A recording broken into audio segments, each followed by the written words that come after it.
Hello class, now in this video we will do class 10th NCERT Mathematics chapter 11 area related to circle exercise 11.1 question number 10 and 11. So it is a humble request when before doing these questions please go to my previous videos, uh, especially introduction part where I have explained each and every thing about this question concept about area related to circle, where you will got a conceptual study of area related to circle, and it is easy to do these question of exercise 11.1.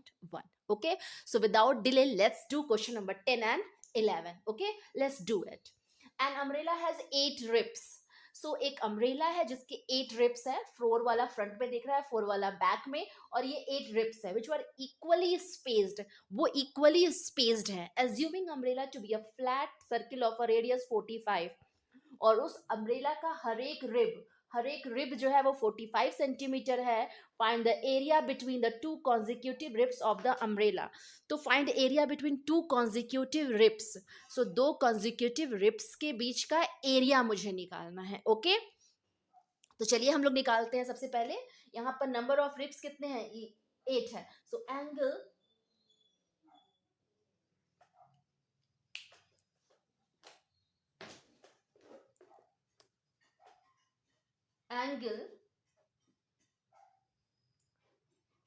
made by angle made by 8 ribs is equal to 360 degree.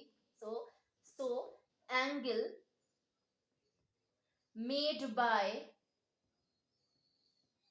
one rib is equal to 360 upon 8 is equal to 45 degree. Okay, अब मुझे area निकालना है to consecutive ribs के बीच का. So now theta ये हो गया हमारे पास. Theta is equal to 45 degree and radius is equal to also 45 degree. Okay, so radius भी हमारा क्या है? 45 है, और थीटा भी हमारा 45 डिग्री है. बस only the unit has changed. So area निकालना है. Area between the two consecutive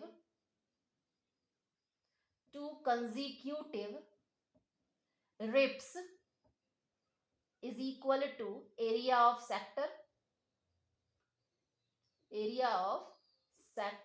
Is equal to theta upon 360 pi r square. So theta की वैल्यू हो गई हमारे पास 45 upon 360.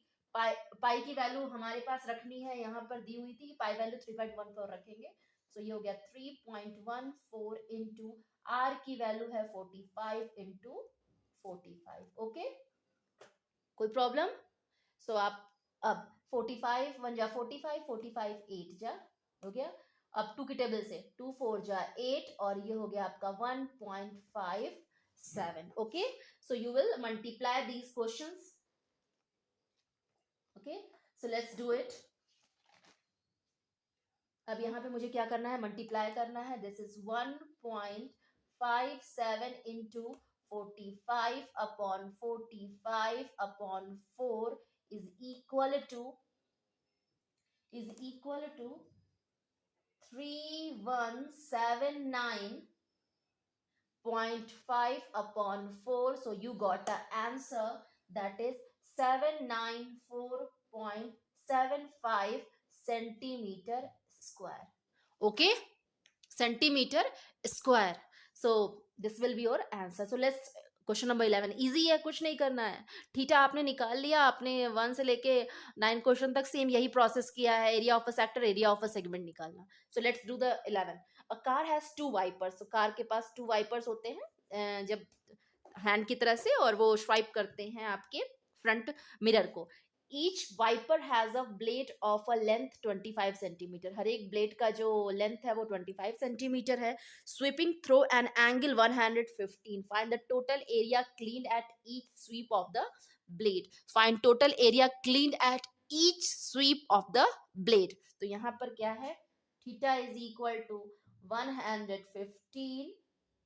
Next, radius is equal to 25 centimetre.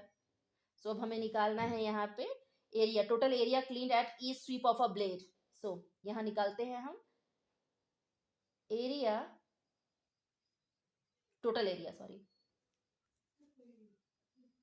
Total area cleaned at each sweep of the blade is equal to area of 2 into area of, यहाँ पर 2 into area of sector, 2 into area of sector.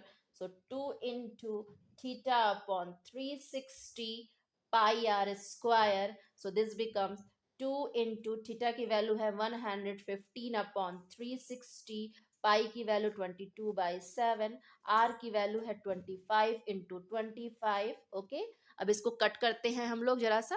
सो 2 की table से इसको cut करेंगे तो ये 180 हो गया, फिर इसको करेंगे तो ये 11 और ये हो गया आपका 90. सो मैं साफ साफ यहाँ लिख दे रही हूँ, क्या बचा हमारे पास, 115 into 11 into 25 into 25 upon 90. Okay, so 23 यहाँ हो गया 23 और यहाँ 18. ओके, अब हम यहाँ पे मल्टीप्लाई कर लेते हैं सबको. तो जब मल्टीप्लाई करते हैं तो 25 इंटू 25 कितना होगा हमारे पास, ये हो गया 625. 23 into 11 into 625 upon 18 is equal to 158,125 point upon कुछ और बचा के, हाँ 7 है यहाँ पे, इंटू 7 है यहाँ पे. 7 into 7 is equal to 126. So is equal to 1254.96 centimeter square. Okay, so you will go through each and every step of this question number 11. Okay, if you have any problem you will ask in a comment box. It is so easy. Area of a sector is in the class 10th, question number 10 and 11. If you have any problem you will ask in a comment box. Thank you.